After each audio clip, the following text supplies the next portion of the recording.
My name is Wendell Royce, and I'm 62 years old. I spent my entire life working with my hands. I wasn't a banker or a doctor. I didn't wear ties or attend meetings in glass buildings. I was a contractor, framing houses in the winter, sweating through renovations in the summer. I built homes, not just with nails and wood, but with love and intention. Every hammer I swung was for my family, especially for my daughter, Maribel. She was my little sunshine, born during a thunderstorm. Would you believe that? My wife, Clara, was in labor while the winds outside nearly pulled the roof off. But then, there she came, red-cheeked, loud, and beautiful, like the skies parted just for her. From the moment I held her in my arms, I knew this girl would be my heart walking outside my body. I raised her with everything I had.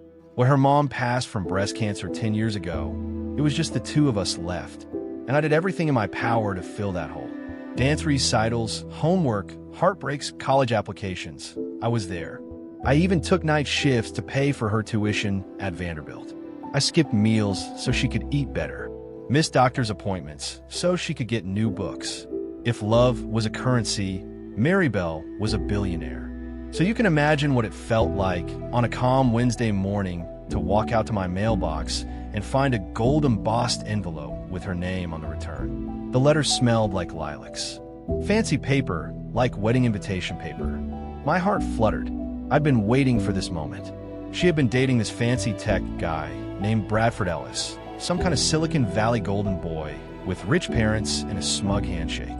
I never liked the way he looked at me, like I was furniture in the background. But I smiled for Maribel. If he made her happy, I would learn to live with it. So I tore open that envelope with trembling hands. And I read, "Dear Dad, I hope this letter finds you well. I've decided to keep the wedding ceremony very intimate, just close friends and Bradford's family. I don't want to bring up old wounds or family drama during this special time. Please understand, this decision is final. Maribel." I stared at those words. Then I reread them. Then I sat down on my porch steps because my knees gave out. My daughter, my only daughter, was telling me I wasn't welcome at her wedding. Me, the man who once sold his truck to pay her first semester's rent. The man who learned how to French braid her hair before her first day of middle school. The man who stayed up nights practicing how to say, "I'm proud of you," without crying too much at her college graduation. And now, I was a stain she didn't want to smudge her perfect ceremony. My chest tightened. I don't cry often. I'm not built that way. But that day, something in me cracked. I didn't just lose my invitation. I lost my place in her life. I don't remember how long I sat on that porch. Maybe hours. The sky went from blue to golden to a dim purple. Neighbors walked by. A kid kicked a soccer ball past me. And still, I sat there, clutching that letter. It felt like someone had reached into my chest and yanked out my heart with bare hands. That night, I didn't eat. I didn't sleep. I sat at the kitchen table in the dark, staring at a framed photo of Maribel when she was 12, missing a front tooth, freckles all over her cheeks, holding up a Father's Day card she made with glitter glue. How do we go from that to this? Why? The next morning, I drove 2 hours to the old church where Clara was buried. I needed answers. I sat by her grave and whispered the letter to her tombstone. And I swear to you, the wind shifted, as if Clara was leaning in to hear it. That's when something inside me stirred. A memory. A small thing Maribel once said 6 months ago over coffee. "Daddy, if I ever get married, I want it to be a wedding that people talk about for years." Back then, I smiled and nodded. Said, "You'll have it, sugar." And I meant it. But clearly, she forgot. Clearly, she thought I was just the old man in a flannel shirt. Useless now. Nothing more than a burden with calloused hands. Well, she didn't know what I'd been working on in silence for the last 4 years. She didn't know about the wail behind her wedding. You see, a while back, after I sold my contracting business, I made an investment, just a small one. A friend of mine, Gus, pulled me into a land development deal, a little beach property off the Gulf Coast. Everyone thought it was junk land, but I had a feeling. Turns out, I was right. 3 years later, a luxury resort chain made us an offer that turned our $70,000 investment into $11.3 million. Gus bought a yacht. I bought anonymity. I didn't want to flaunt it. Money never changed the kind of man I was. I still drove my old Chevy, still wore boots with cracked leather. But I quietly started doing things, paying off the church roof, donating to the children's hospital, rebuilding storm-damaged homes anonymously. I became something people didn't know existed anymore, a silent whale. And when I heard Maribel was getting married, I made one quiet phone call. I had arranged, under a pseudonym, to fund the entire wedding as a gift. I never told her. I wanted it to be a surprise, a father's final act of love, even if she didn't deserve it. Everything, the venue, the catering, the designer gown, the Paris honeymoon, was all paid for by me under a corporate shell I created 2 years ago. She thought it was Bradford's daddy. She thought it was some tech billionaire's gesture. She had no idea that the man she banned was the very man making the whole dream possible. But now she made it clear. She wanted me gone. Well, I leaned back from Clara's grave, brushed some dust off the stone, and whispered, "Don't worry, baby. I ain't gonna get petty, but I'm gonna get poetic." I stood up with a new fire in my chest. The kind of fire a man gets when he remembers who he is. Because this wedding was still happening, and Maribel was still going to walk down that aisle. But before the honeymoon was over, she'd know exactly who had given her everything. And when she did, she'd realize just how far she'd fallen from grace. The question was, how do I make her see the truth without becoming the villain in her story? That was the real challenge. And I already had the first part of my plan forming. But to understand it fully, you have to see how we got here. From the joy of fatherhood to this bitter letter. So let's go back to the very beginning. I was born and raised in Waco, Texas. Not a big town, but big enough to get lost in if no one's looking for you. My father was a mechanic. My mama worked the checkout line at the old Winn-Dixie. We didn't have a lot, but we had enough. Enough love, enough heat in the winter, enough food that mama always pretended she wasn't hungry just so I could get seconds. That kind of enough. When I turned 19, I picked up a hammer and started working construction. At first, I didn't know a damn thing. I nailed a 2x4 into my own boot the first week. But I learned fast. You had to, or you'd get left behind. Then I met Clara Mae Benson, and everything else melted away. Clara had eyes like cold soda in July, sparkling and sweet. She was working as a nurse's aide at the hospital, the kind of girl who could quiet a crying patient just by brushing the hair from their forehead. She loved hard, and she loved me like I was the only man in the whole world. We got married when I was 24. We didn't have money for a honeymoon, so we pitched a tent out in Hill County and roasted marshmallows on a camp stove.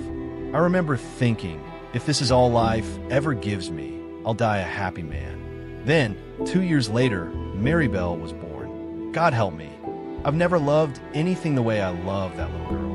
I remember the first time she wrapped her tiny fingers around mine. She was no bigger than a loaf of bread, but in that moment, I felt like I'd been chosen for something sacred. I gave her everything, and I mean everything. Clara quit work so she could stay home with the baby, and I picked up 3 jobs to keep the lights on. I worked roofing from 6 a.m. till 3, then evening shifts at the hardware store, and on weekends I did side gigs laying tile and drywall. We didn't take vacations.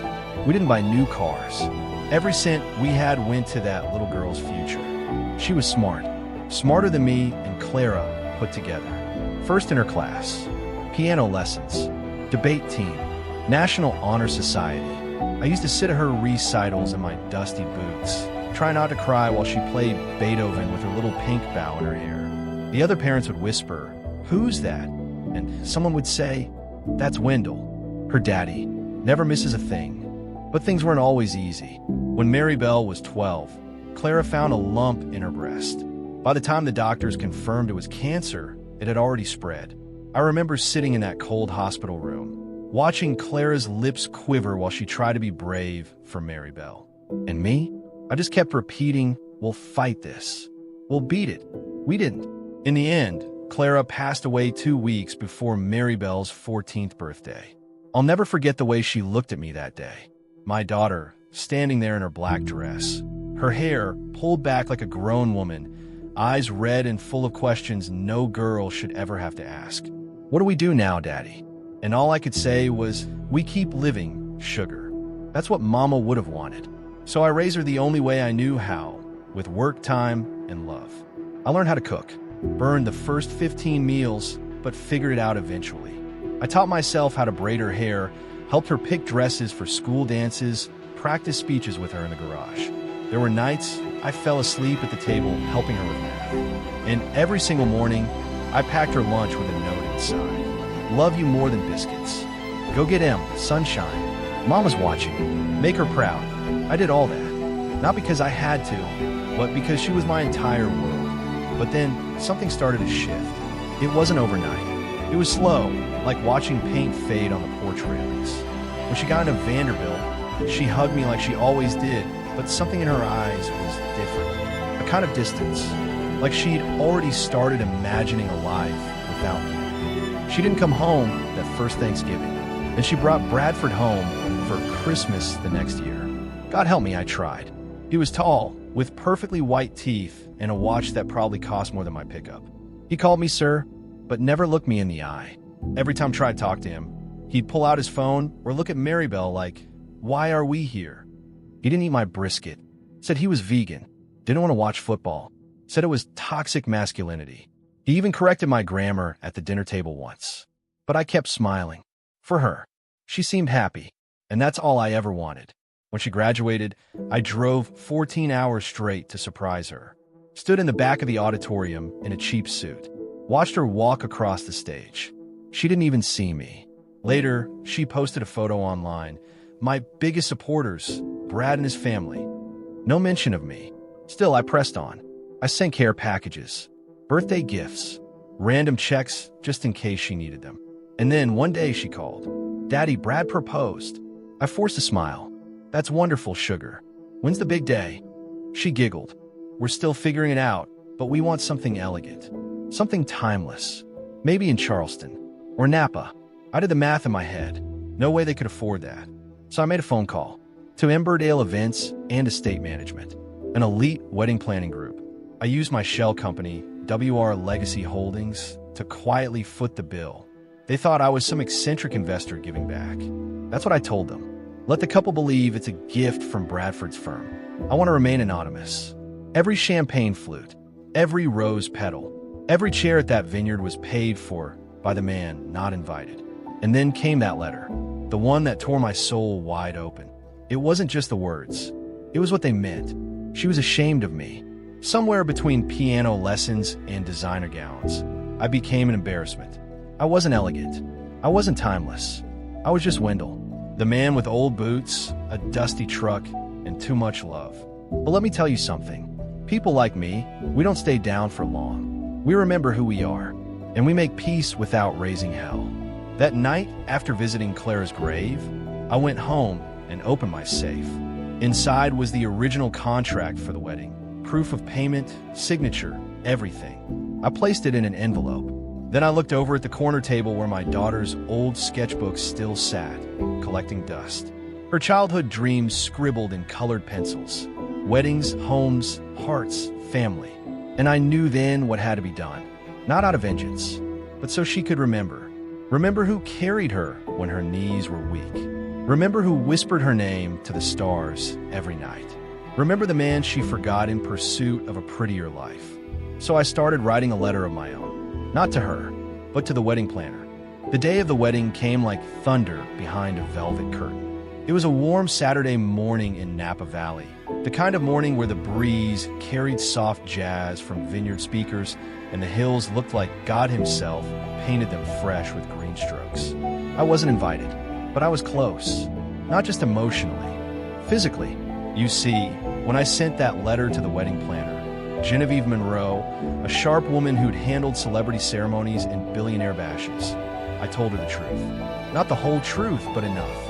I said, ma'am, I am the anonymous funder of this event. Every detail, from the linen drapes to the duck confit on the dinner plates, has been paid through my private firm. And I'm not asking for drama or a spotlight. I just want to sit in the back row, out of the camera frame, quiet, invisible. I want to see my little girl smile on the most important day of her life. Please. At first, she declined, polite but firm. That's against the couple's expressed wishes, she said. But 2 days later, she called me back. There was a slight tremble in her voice. Mr. Royce, I reviewed your payment records, and I understand. There'll be a seat on the far end of the vineyard, tucked behind the service tent. You'll be out of sight. No one will know. I thanked her. I didn't cry, but my voice cracked just enough to embarrass me. I drove 17 hours straight from Waco in my old Chevy. I didn't stay in a hotel. I parked off the side of a country road and slept in a cab. I didn't want to ruin the moment with room service or fluffy pillows. That morning, I washed up in a gas station bathroom, ran a comb through my thinning hair, and put on Clara's favorite shirt, a navy button-down she once said brought out my eyes. Then I drove up to the vineyard. It was paradise. Rows of white chairs, swaying lace ribbons tied to everyone. The soft scent of lavender in the air. A string quartet playing under an arch of cherry blossoms. And there, walking with a clipboard and a headset, was Genevieve. She spotted me, gave a small nod, and motioned me toward the back. My seat was hidden just behind the caterer's tent. I could still see the aisle, and more importantly, I could see Maribel when she stepped out. I clutched the armrest of that white folding chair, so tight my knuckles turned white. Then the music shifted, and there she was, my baby girl, draped in a white lace gown with tiny pearls stitched along the train. Her hair swept to the side, just like Clara used to wear it. She looked radiant, regal, like every prayer I ever whispered had come true. She didn't see me, but I saw her smile. And God, that was enough. Almost. The ceremony began. Bradford stood under the flowered arch, looking like a mannequin in a suit that cost more than my first house. His parents were front row, smug and stiff, whispering compliments that sounded more like stock market updates. The vows were written. Tears were shed. And just as the preacher said, if anyone has reason, these two should not be joined. A waiter dropped a tray of glasses. Everyone turned for a moment. I stayed still. But Genevieve moved fast, pretending to calm things down, but I could tell she was buying time. Then, she walked over to the preacher and whispered something in his ear. The whole crowd leaned in. The preacher blinked, nodded, then cleared his throat. Before we proceed, there's been a small note passed along. From someone who preferred to stay anonymous until now. Gasps fluttered like doves. Maribel looked confused. Bradford looked annoyed. Then Genevieve stepped forward and held up a gold envelope. The couple's entire wedding, including venue, dress, reception, and honeymoon, was not paid for by the Ellis family or any tech firm. It was generously gifted by someone who stands in the shadows, not for praise, but out of love. Now the silence was deafening. She looked at Maribel and then pointed subtly toward me. Heads turned, even hers, and our eyes met. For the first time in over a year. Her mouth dropped open just a little, then closed, then opened again. I didn't move. I didn't wave. I just nodded. A soft, slow nod. The kind a man gives when words won't do the job anymore. Her bouquet trembled in her hands. Bradford stepped forward. What's going on? Genevieve said clearly, Mr. Wendell Royce is the sole financier of this event. You may know him better as the father of the bride. Someone gasped. Someone else whispered, is this a joke? But it wasn't. Maribel's face twisted. Not in anger, not in hate, but in shock, like a child realizing they just opened a gift and broke it in the same moment. I stood slowly, took one last long look at her. She was shaking. I could tell she wanted to run toward me. But Bradford grabbed her hand, and she stopped. Didn't move, didn't speak, didn't smile. So I nodded once more, turned, and walked away. I didn't stay for the kiss. Didn't need to, because I had just lit the quietest fire Napa Valley would ever see. I sat in my truck at the edge of the vineyard, listening to the music resume in the distance. My hands trembled as I poured myself a lukewarm cup of gas station coffee. No one followed. No one came. Until 20 minutes later, there was a knock on the truck window. I looked up. It was Genevieve. She looked unsure, then passed me a note. She's crying. Can't stop. She told Bradford she needs time to think. I didn't ask for more. I just nodded, said thank you. Then I reached into my glove box and pulled out an envelope I had prepared days earlier, just in case. I handed it to Genevieve. Give her this. When the day's over. She looked at me, then at the envelope, and asked what's in it. I smiled. A real smile, just a few memories, and a truth she forgot. As she walked away, I leaned back in the seat and looked out across the vineyards. The sun was setting. The music had changed, and for the first time in a long while, I felt peace. When you raise a child from the moment they breathe their first breath, you come to know the rhythm of their heart. You know when they're angry before they shout. You know when they're lying before they say a word. And you damn sure know when they're hurting, even from across a vineyard. I didn't need to see Mary Bell cry to know she was. I felt it. Even as I drove away that day, the image of her, standing in that perfect white dress with her world cracking open under her heels, haunted every inch of my rearview mirror. I didn't regret walking away, but I did regret she had to learn the truth like that. You see, I didn't want to shame her. I didn't want to ruin her moment. I just wanted her to see me again. Not the old man, not the embarrassment, not the ghost from Waco who built her life with bleeding hands, but her father. And maybe, just maybe, this letter could do what 1,000 conversations never could. I had written the letter 3 nights before the wedding. Sat in my kitchen, one lamp on, Clara's picture beside me. The coffee had gone cold twice. My pen ran dry once. But the words? They poured out like water from a broken dam. Marybelle, if you're reading this, the wedding's over and your head is probably spinning. I'm sorry for that. That was never my intention. I just wanted you to know the truth. The full truth. The kind of truth that doesn't shout. It just sits in your chest until it's too heavy to ignore. I paid for the wedding. Not to show off. Not to make you owe me. But because I remembered a little girl with wild curls who once told me, "Daddy, when I get married, I want it to feel like a dream." Well, sugar, I never forgot that. Even after the distance grew between us. Even after the calls stopped. Even after I got that letter telling you didn't want me there. I still loved you. Still do. I've made a lot of mistakes in this life. I didn't always know the right thing to say. I didn't understand the world you grew into. The one with podcasts and vegan cheese and silent weddings. But I never stopped showing up. You may not have noticed, but I've been behind you every step. From the scholarship that randomly covered your senior year at Vanderbilt, to the anonymous donor who sponsored your grad school application fees, to the wedding you just walked through. I've been the ghost behind the glass. Not because I wanted to hide, but because I thought maybe you'd see me if I just gave enough. The truth is, you don't owe me anything. Not a thank you. Not a seat at the head table. Not even a phone call. I just wanted you to know you were loved. You were loved. And somewhere out in the Texas hills, your daddy still thinks you hung the moon. No matter what. Dad, P.S. If you ever come home, Clara's favorite roses still grow out back. The ones you planted with her when you were 6. They still bloom, just like you did. That was the letter. Simple, honest, no demands, no guilt. I knew I couldn't control how she'd take it. She could tear it up. She could burn it. She could let Bradford read it and scoff. But she couldn't unread it. 3 days passed. I didn't expect a response. I kept myself busy, cleaned out the barn, changed the oil in the truck, repainted the front steps. But every time my phone buzzed, my heart paused. Nothing. On the 4th day, just as the sun was dipping low, casting long shadows across the porch, I heard the crunch of tires on gravel. I stepped outside. A sleek black rental SUV rolled into the driveway, and out stepped Marybelle. Her heels clicked against the gravel. Her dress was simple, no makeup, just her, the version of her I remembered. The little girl who once danced barefoot in the rain and cried when fireflies escaped her mason jar. I didn't move. Neither did she, until finally, "Can I sit?" she asked.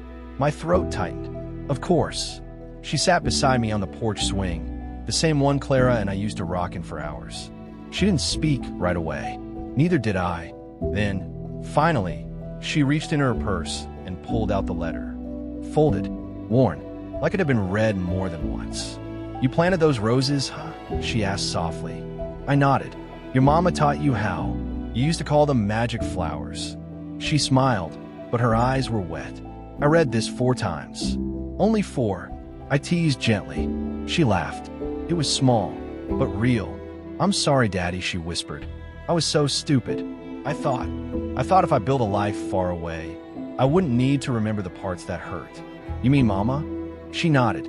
And you, not because you hurt me, but because missing you hurt. I placed my hand over hers, rough against smooth. You never had a run to forget, baby girl. You just had to remember who'd catch you if you ever came back. Her face crumbled. She cried. Not the pretty kind, the real kind. The snot, the hiccups, the shoulder-shaking kind.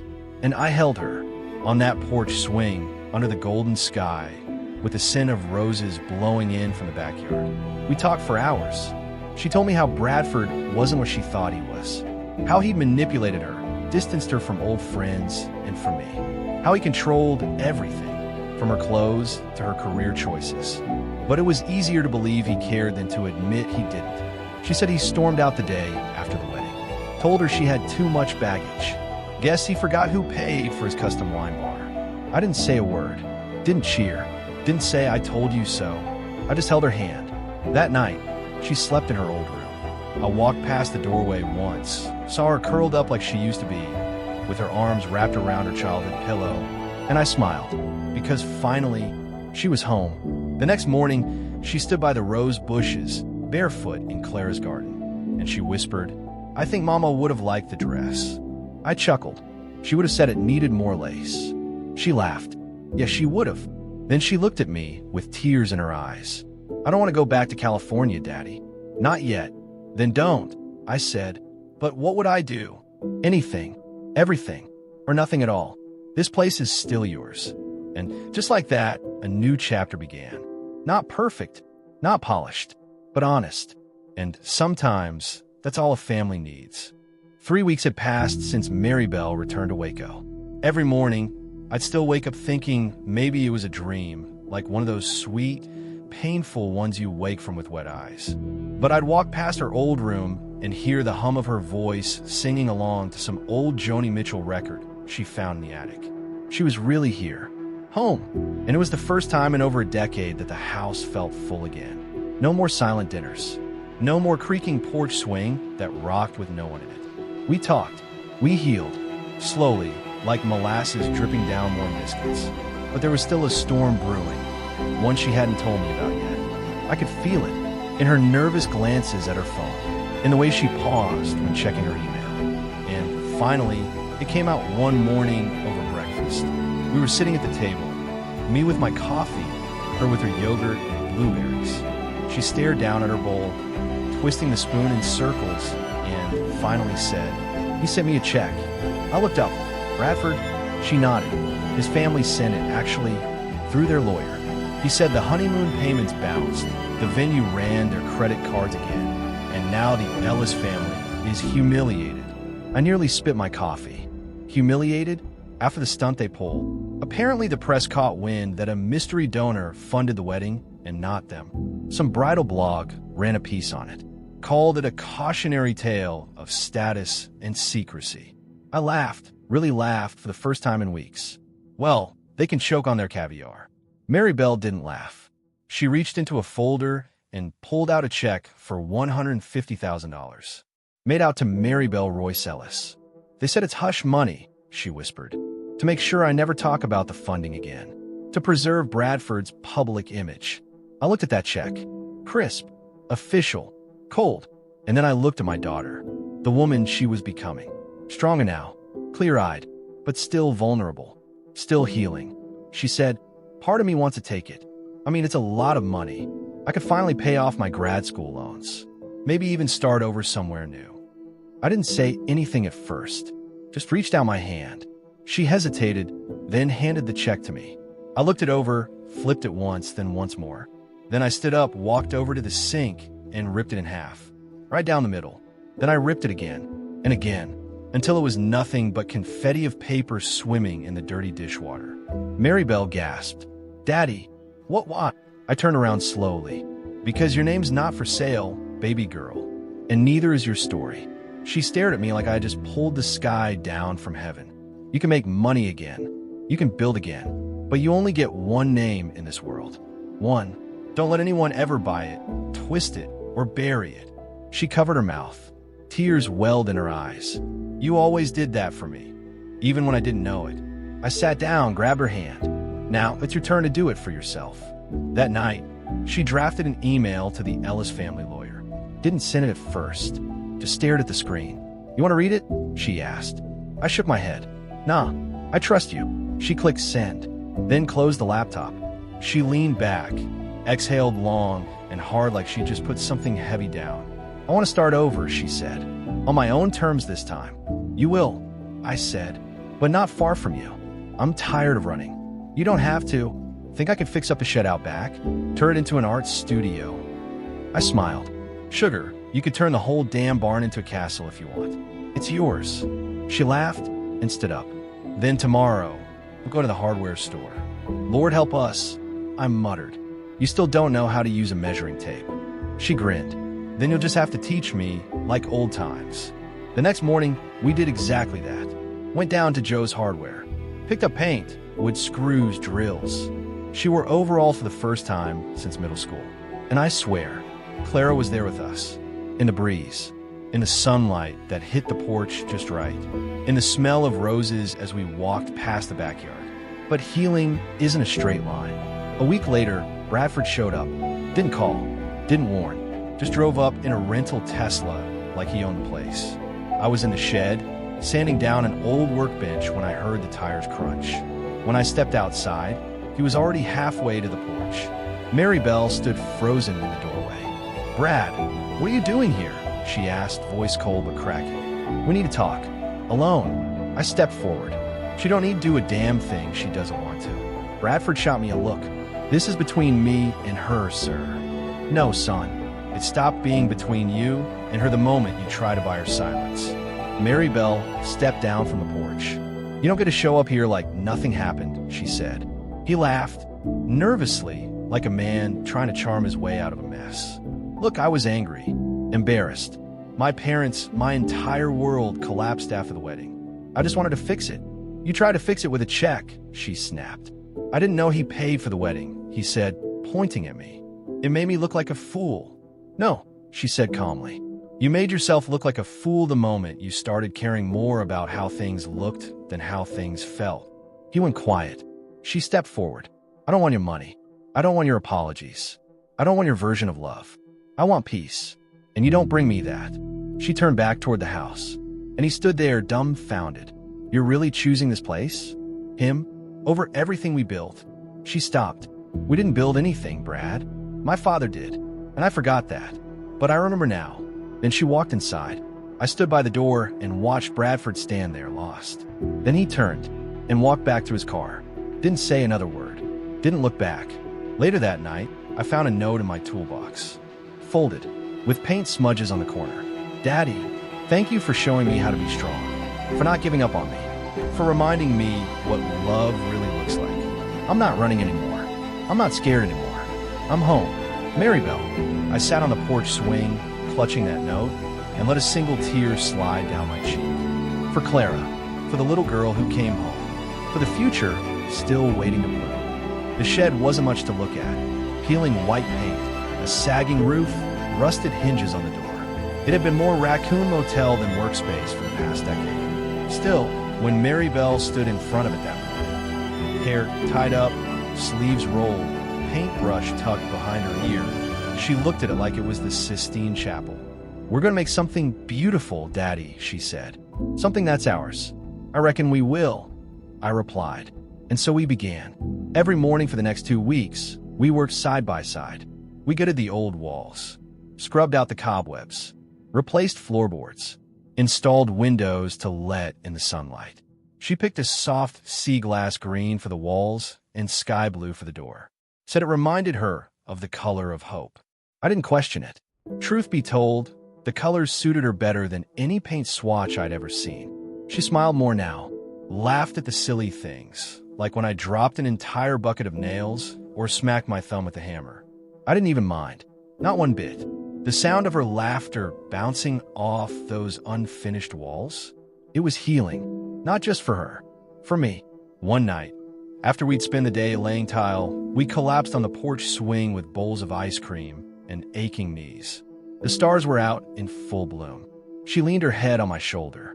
You ever think about what life would have been like if Mama hadn't gotten sick? I took a long breath. Every day, do you think she'd be proud of me? After everything I've done? or everything I almost lost. I turned and looked her straight in the eyes. She wouldn't just be proud. She'd be grinning ear to ear, arms wide open, ready to hug the sass and strength right out of you. Mary Bell chuckled, then wiped a tear from the corner of her eye. I feel like I lost so many years, Daddy. You didn't lose them, I said. They just got rerouted. Sometimes life takes the long road to get us back where we belong. Well, she smiled, I'm finally here, and I'm not going anywhere. And she meant it. The next week, the studio was finished. A little wooden sign hung over the blue door. The Wildflower Room. She said the name came to her in a dream. That wildflowers, like people, grow best in broken places. She started painting again, canvas after canvas. Her first work, a portrait of her mother, standing under the rose arbor, arms outstretched. The face was soft, radiant, peaceful. It looked so much like Clara that I had to walk outside and compose myself. Mary Bell told me she was going to apply to a local art therapy program. Wanted to help kids process trauma through creativity. Said she finally knew what her purpose was. And for the first time in a long time, she was alive. Not surviving, living. Then, something happened that neither of us expected. It came in a yellow envelope, left on the porch with no return address. Inside was a letter, typed, not handwritten, and a formal offer. Ms. Royce, we represent a private foundation interested in purchasing select pieces of your artwork for display in a new public healing center being built in Austin, Texas. Your piece, Grace in Bloom, was recently featured on an online gallery where it received over 70,000 shares. We would like to commission a full series. Payment offered, $45,000. Sincerely, the Level Hope Initiative. Mary Bell read the letter 3 times. Daddy, I didn't even know someone had uploaded my painting online. I smiled. Well, I might have shared a photo on a local Facebook group, just for the neighbors to see.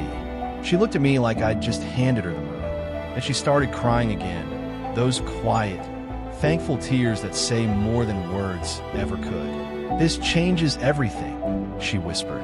No, sugar, you changed everything. The next month, her studio became a sanctuary, not just for her, but for others. She started holding weekend painting sessions for kids who had lost parents, teens dealing with grief, even veterans battling old demons. The shed that once held rusted tools now held stories, healing, and hope. The walls, once splintered, now breathed with purpose. And through it all, we grew even closer. She asked me to help build a bench out back under Claire's roses. Said she wanted a place where visitors could sit and feel the quiet. I carved a small plaque into the backrest. For those who forgot where home was. Welcome back. Then came the festival. Every summer, Waco hosts a local art and culture day. Small booths, music, fried food. And this year, Mary Bell signed up. At first, she was nervous. What if no one stops by? They will, I said. Because what you make, it's honest. And people are starving for something real. We built her a booth from scratch. Painted it white with wildflower trim. Displayed her best pieces. She even created a corner where kids could paint rocks and take them home. The day of the festival came with clear skies and warm air. In her booth, it was the most visited spot on the strip. People lined up, not just to buy art, but to talk, to cry, to connect. They didn't see a girl who once got lost.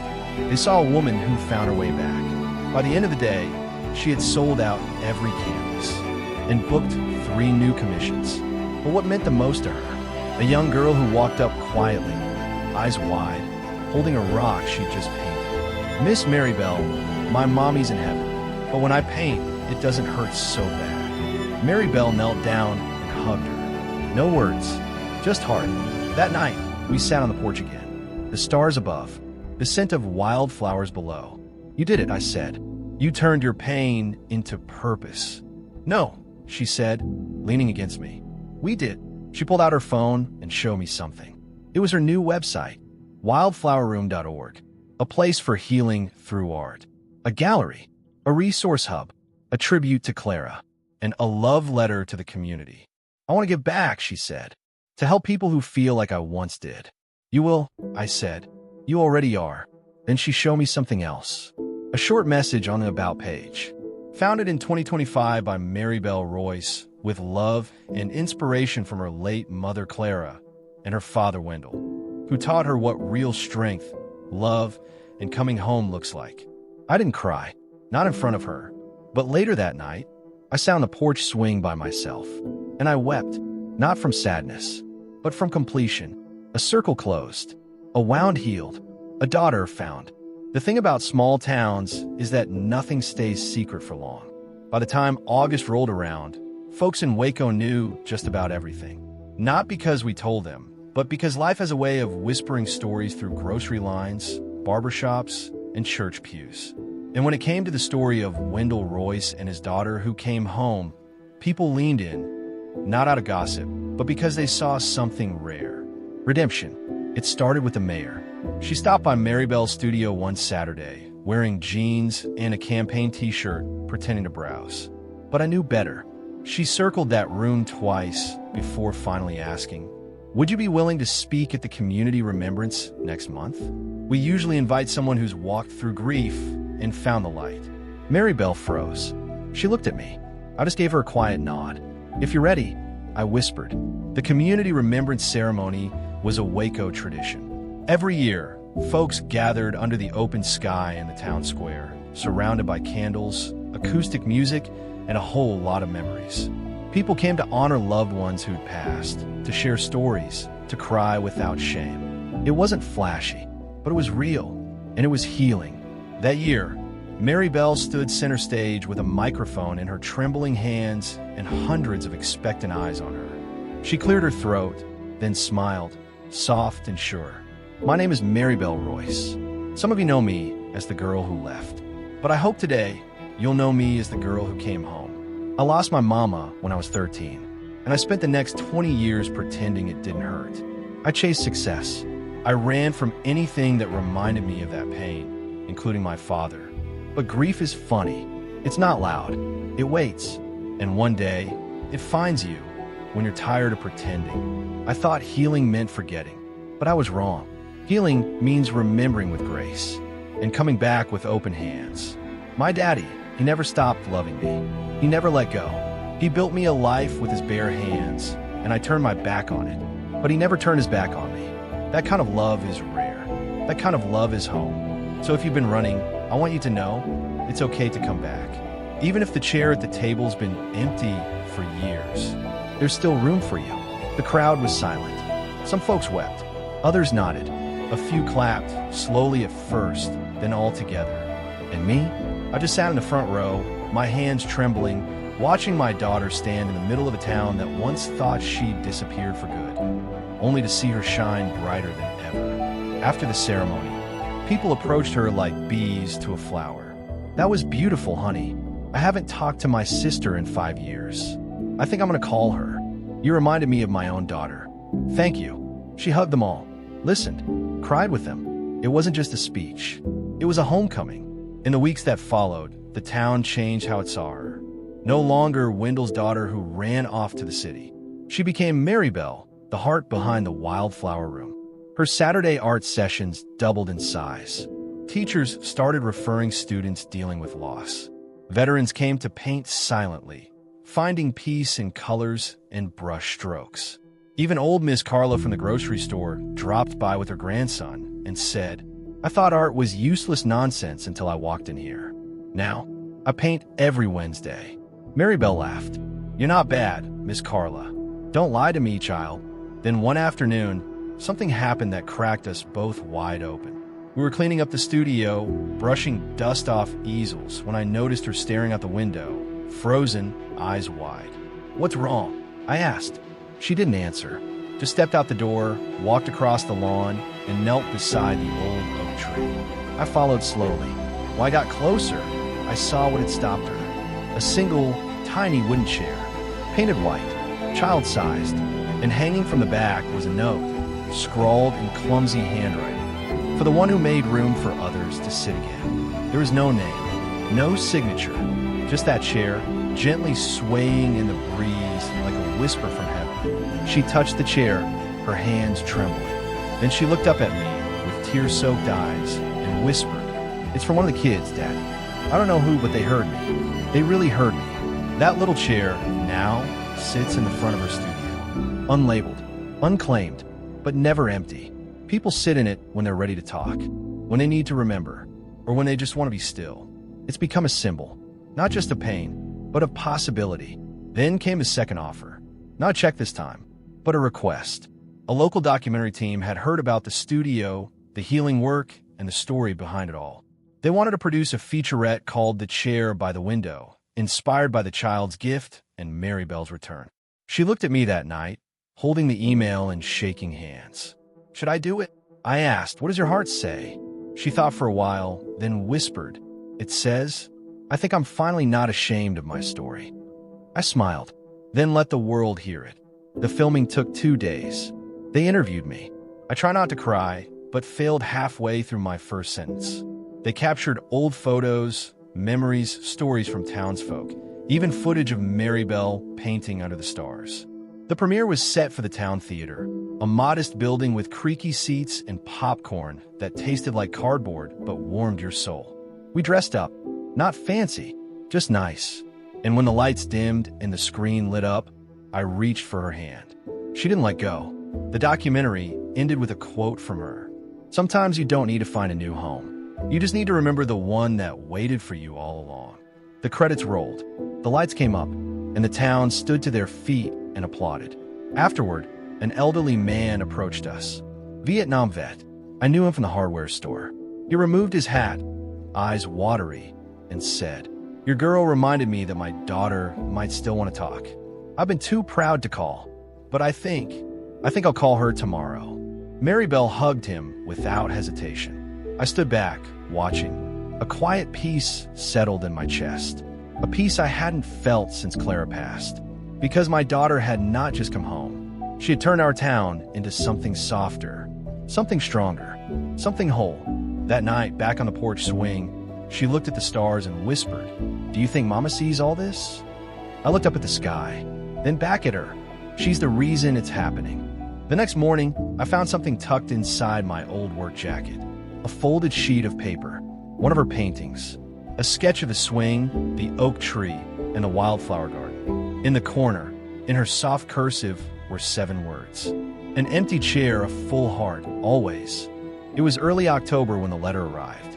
Not an email, not a text, but a real old-fashioned letter, the kind you hold with 2 hands and feel the weight of its meaning before you even open it.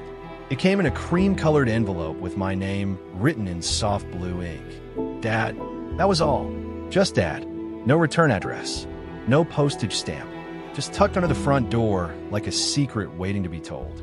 At first, I thought it might be something from a neighbor, or a thank you note from one of the studio kids. But then I saw the handwriting. I knew that script anywhere. It was Mary Bell's, and suddenly, my hands weren't steady anymore. I sat down at the kitchen table, same table where I used to pack her school lunches, help her with spelling words, and pour hot cocoa when she had a bad day. I took a breath, and I opened it. Dad, I've been meaning to write this for a while now. Not because I needed to, but because you deserve it. You've spent a lifetime writing love letters without using any words. In the meals you cooked, in the roofs you fixed, in the hours you worked to make sure I never knew how hard things really were. And I think I forgot that for a while. When Mama passed, I got scared. I didn't know how to hold on to everything that reminded me of her without breaking. And because you reminded me so much of her, I pulled away from you too. I thought if I could build my own life on my own terms, it would hurt less. But it didn't. It just hurt alone. And you never stopped loving me. Even when I ignored your calls. Even when I sent that awful letter asking you not to come to my wedding. Even when I pretended I didn't need you. You showed up anyway. Quietly. Powerfully. You paid for my wedding. Not to prove a point, but because that little girl who once danced on your boots and drew hearts on your coffee mugs still lived inside me. And you never stopped seeing her. Daddy, you didn't just give me a second chance. You gave me a safe place to land. You reminded me that grace isn't loud. It's steady. It waits. It forgives. So this letter? It's not an apology. It's not a confession. It's a thank you. Thank you for building a home even when I tried to tear it down. Thank you for waiting at the window.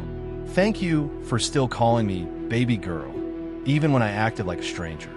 And thank you for never mailing me your heart. You delivered it in person. I love you. Maribel. By the time I finished reading, my shirt was wet with tears. I leaned back in the old wooden chair and closed my eyes, letting her words settle in my bones like the first real warmth of spring after a long, frozen winter. I didn't cry out sadness. No, I cried because I finally heard her voice, not just in sound, but in soul. It was the voice of my daughter. Whole, home, healed. Later that day, I found her painting again in the wildflower room. She was barefoot, her jeans covered in smudges of lavender and sage. I didn't say anything, just walked up behind her and wrapped my arms around her shoulders. She leaned into me without hesitation. You read it? She whispered. Every word, I replied. Too much. No, sugar. It was everything I didn't even know I needed. She turned around, eyes misty, and pressed her forehead to mine. I love you, Daddy. I love you too, baby girl. Always have. Always will. That night, she cooked dinner. Her mother's old pot roast recipe. It tasted like home, like history, like healing. And when we sat at the table, we lit a candle for Clara, just like we used to on special occasions. Do you think she hears us? Maribel asked. I nodded. I think she never stopped. A week later, we got a call from the school district. One of the principals had seen the documentary. He asked if Maribel would consider starting a district-wide art healing program for kids affected by grief, trauma, or family separation. They wanted to fund it fully. They even offered her a salary. She hung up the phone with trembling hands. Daddy, this could be it. The next chapter. Then take it, I said. Write it with both hands. She accepted. The wildflower room expanded. She turned the old barn behind our house into a second studio just for school programs. Kids came in groups, some loud and full of energy, others quiet and withdrawn. But they all left with color on their hands and light in their eyes. One boy painted nothing but blue for 3 straight weeks. When asked why, he said, because I miss my mom and blue is where the sky keeps her. That boy now paints sunsets. As for me, I started writing again. Letters. Not the kind you send to fix anything. Just letters that say things. Because sometimes the heart needs to speak without interruption. I started placing one letter in her studio every Sunday morning. She'd find them tucked into drawers, pinned behind canvas frames, or slid beneath her paintbrush cup. She called them dad drops. I called them reminders. One day, she surprised me, handed me a manila envelope. You've written me so many. I thought it was time I returned the favor. Inside were dozens of little folded notes, snippets of her days, sketches of thoughts, moments she never said out loud until now. For all the years I was silent, she said, I want to fill the quiet. And just like that, we started a tradition. Every Sunday, one letter from me, one letter from her. No pressure, no rules, just reflections. Sometimes silly, sometimes poetic, sometimes just a sentence or two, but always true. One morning, I found a letter on my porch swing. It was shorter than usual, but it hit me like a train. Asterisk, when I write now, I don't write from pain. I write from peace. Because you reminded me that coming home is not a place. It's a person. And you, Daddy, are my home. Asterisk, I didn't need to write back right away. Because for the first time in decades, everything I ever wanted her to know, she already did. The fall air smelled like cinnamon and cut grass the morning we decided to replant Clara's rose bush. The original one had died 3 winters ago, a bitter frost that came earlier than expected and stayed longer than we were prepared for. I remember kneeling in the frozen dirt, begging those brittle branches to hold on just a little longer. But nature, like grief, has its own way of closing chapters. For 3 years, the spot where Clara's rose once bloomed sat empty. Just a bare patch of soil near the swing, right by the porch where she used to hum and drink her coffee. Until now, until Maribel came home. We didn't say much as we worked. Just the sound of shovels, the shuffle of boots on dry grass, and the occasional sniffle when memory got too loud. We got to the local nursery earlier that morning and picked the new plant together. It wasn't just any rose. It was an heirloom David Austin rose. soft blush petals with a center that curled like a secret being whispered. Clara's favorite. As I lowered the rose into the earth, Maribel knelt beside me, her hands in gardening gloves 2 sizes too big. She held the roots like they were made of glass. "You think she'll grow this time?" she asked, brushing back a strand of hair. "I don't just think," I said, patting the soil. "I know." We stood in silence for a moment, looking down at the small bush, its petals shivering in the cool breeze. "She loved this spot," Maribel whispered. "Said the light hit different here." She was right, I said. It was always golden in the mornings. Just like her. Later that afternoon, we sat on the porch swing again, staring at the newly planted rose. The sky had turned to soft lavender, and the wind carried the faint scent of wood smoke from the neighbor's fireplace. Maribel rocked gently beside me. "I used to dream about her," she said softly. "Every birthday, every big decision, even on the wedding day. I hoped she'd be there." "She was there," I said. "She never left." "Not really." Maribel nodded, then looked at me with wide, glistening eyes. "I want to carry her name, Daddy. I want to open a scholarship for girls who lost their moms. Art scholarships. In Clara's name." I looked at her, stunned. "You sure?" "Yes," she said, "because she gave me everything, even after she was gone. And you carried her love like a torch in the dark. It's time I pass it on." And so, just like that, the Clara Grace Memorial Scholarship was born. We made a website together. The first post read, "In memory of Clara Grace Royce. Wife, mother, teacher, rose grower, light bringer.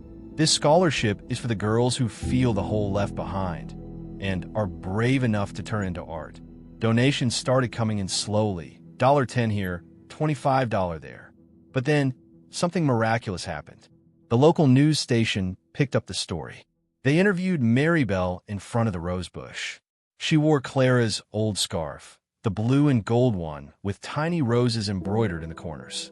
She spoke with heart, with grace, and with gratitude. And within 2 weeks, the fund had reached $40,000. By month's end, it was over $100,000. The rose bush bloomed earlier than expected. In late November, when everything else in the yard had begun to fade, those blush pink petals burst open like a promise finally fulfilled. People came by just to see it. They'd sit on the bench nearby, drink coffee, and remember.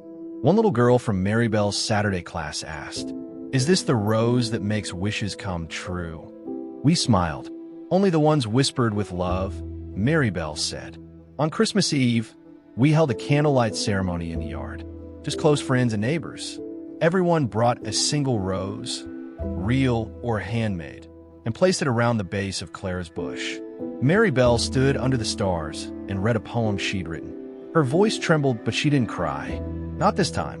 Asterisk, to the woman who gave me light, while my sky forgot the sun, to the one whose hands still guide me, even when the path feels undone. Your roots are deep inside me now. Your love, the soil I stand on, and every bloom that greets the sky is proof that you were never gone. Asterisk, after the ceremony, she turned to me and said, "I finally feel like I'm living with her, not just grieving her." I pulled her close. That's what healing is, baby. Not forgetting, just learning how to carry the memory with less weight. In January, she was invited to speak at a state educators conference in Austin. She was nervous. We rehearsed her speech in the living room 3 nights in a row. She wore Clara's old silver earrings. I told her she looked like the sunrise. She laughed, blushing like she did when she was 12 and got her first award in school. When she walked on that stage and began to speak about art, about grief, about home, you could have heard a pin drop in that giant auditorium. She finished with this, asterisk, "We spend so much of life trying to escape where we came from until we realize everything we needed was rooted right there." I thought I was running toward freedom, but real freedom? It came the day I walked back to a little house in Waco, to a rose bush planted by my mother, and a father whose love never wilted. Asterisk, standing ovation, not a dry eye in the room. When she came off stage, she looked at me and whispered, "I'm ready for the next chapter." "What is it?" I asked. "I want to buy a little plot of land, build a bigger center, invite artists from across the country, create something that outlives us. You really think you can do all that? I grinned. I know I can, she said, because now I remember who I am. And just like that, my little girl became a force.